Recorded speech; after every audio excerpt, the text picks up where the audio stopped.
Force est de constater que Force est de constater que la pollution de l'air reste un problème majeur. En effet, les pics se répètent malgré les alertes. Il serait réducteur de limiter le réchauffement climatique à une question d'individu. Il faut aussi agir au niveau des entreprises. Tout en reconnaissant que le recyclage est utile, je maintiens que la réduction à la source est prioritaire. Sans cela, on court après le problème. Il convient de rappeler que les gestes individuels ne suffisent pas toujours. Les politiques publiques comptent aussi. Il importe de souligner que la biodiversité rend des services essentiels. Sans elle, l'agriculture devient plus fragile. Il ressort des rapports récents que la consommation d'énergie baisse lentement. Pourtant, les objectifs restent ambitieux. Cela met en lumière un décalage entre les discours et les actions. Les citoyens le remarquent vite. Cette tendance s'explique par la hausse du coût de la vie, beaucoup arbitrant des faveurs du vert. Cela tient notamment au manque d'infrastructures de transport public. Sans alternative, la voiture domine. En dépit des campagnes de sensibilisation, le gaspillage alimentaire persiste. Les habitudes changent lentement.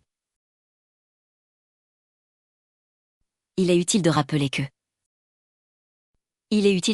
que la réussite ne se mesure pas seulement aux notes. Les compétences sociales comptent aussi.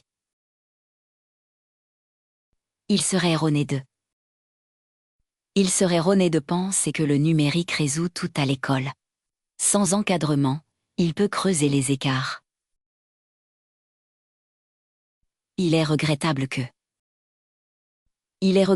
certains élèves n'aient pas accès à un soutien adéquat. Cela compromet leurs chances. Il est essentiel que l'école développe l'esprit critique. Sinon, la désinformation gagne du terrain. On ne peut que constater que la pollution de l'air reste un problème majeur. En effet, les pics se répètent malgré les alertes. Il convient de rappeler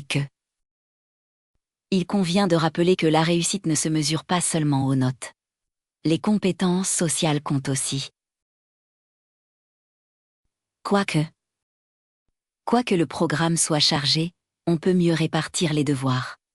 Sinon, la fatigue s'accumule. Bien que certains cours soient en ligne, l'accompagnement humain reste crucial. Beaucoup ont besoin d'un cadre. Il ne faut pas oublier que la biodiversité rend des services essentiels. Sans elle, l'agriculture devient plus fragile. On pourrait objecter que les réformes coûtent cher, toutefois elles évitent des décrochages. À long terme, c'est rentable. Je tiens à préciser que le télétravail n'est pas une solution universelle. Il dépend du métier et de l'équipe. Je tiens à souligner que la reconnaissance au travail motive fortement. Sans elle, l'engagement baisse. J'estime que la formation continue doit devenir une norme. Les compétences évoluent trop vite. Je considère que Je considère que la transparence salariale peut réduire certaines injustices. Elle oblige aussi à mieux justifier les écarts. Je suis persuadée que la prévention du burn-out doit être prioritaire.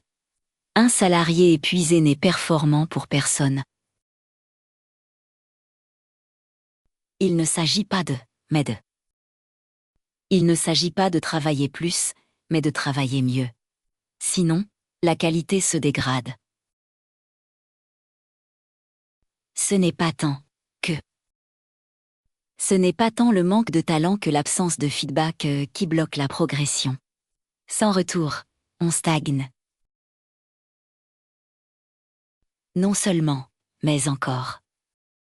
Non seulement l'IA automatise certaines tâches, mais encore elle change l'organisation du travail. Il faut s'y adapter. À cet égard, la communication interne est décisive. Sans elle, les rumeurs remplacent l'information. Il serait souhaitable de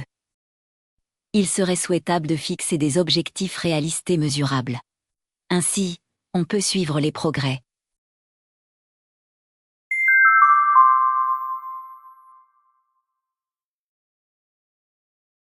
Force est de constater que la pollution de l'air reste un problème majeur. En effet, les pics se répètent malgré les alertes.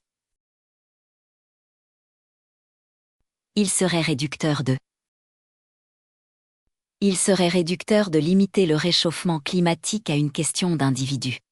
Il faut aussi agir au niveau des entreprises. Tout en reconnaissant que le recyclage est utile, je maintiens que la réduction à la source est prioritaire. Sans cela, on court après le problème. Il convient de rappeler que les gestes individuels ne suffisent pas toujours. Les politiques publiques comptent aussi. Il importe de souligner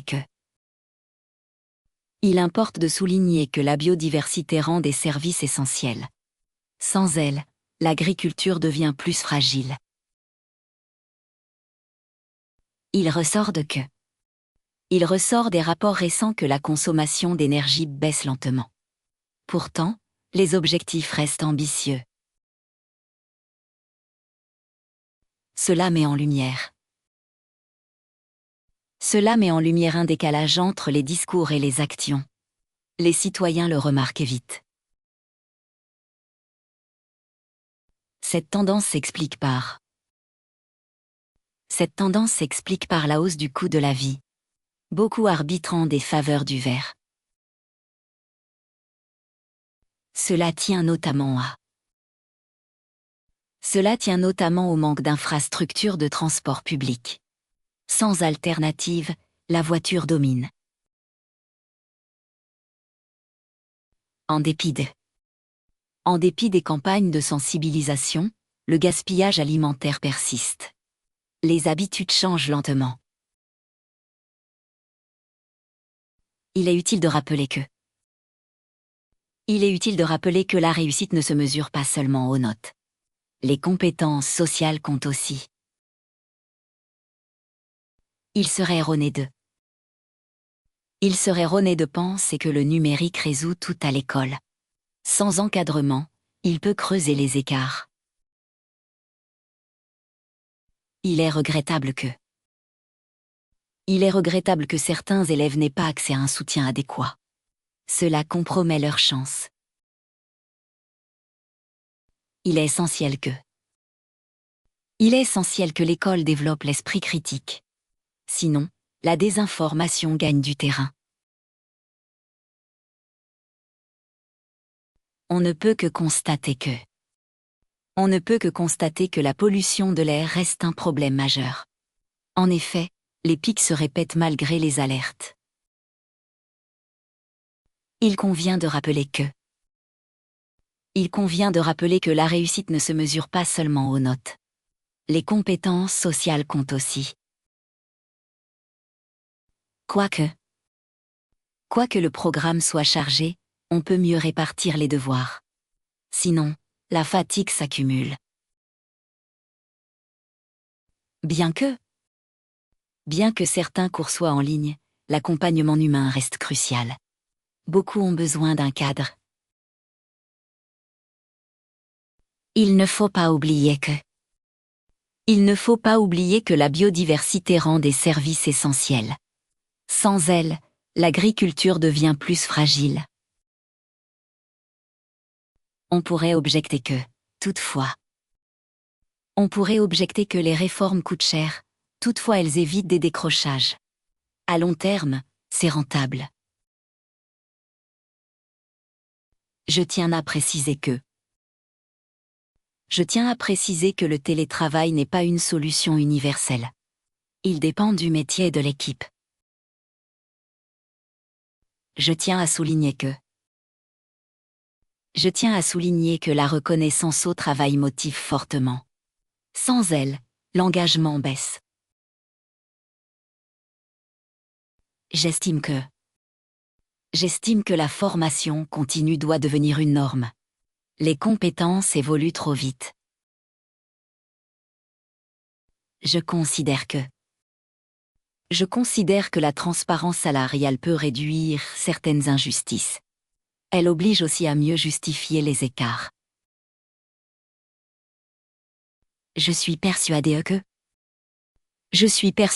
que la prévention du burn-out doit être prioritaire. Un salarié épuisé n'est performant pour personne. Il ne s'agit pas de travailler plus, mais de travailler mieux. Sinon, la qualité se dégrade. Ce n'est pas tant le manque de talent que l'absence de feedback qui bloque la progression. Sans retour, on stagne. Non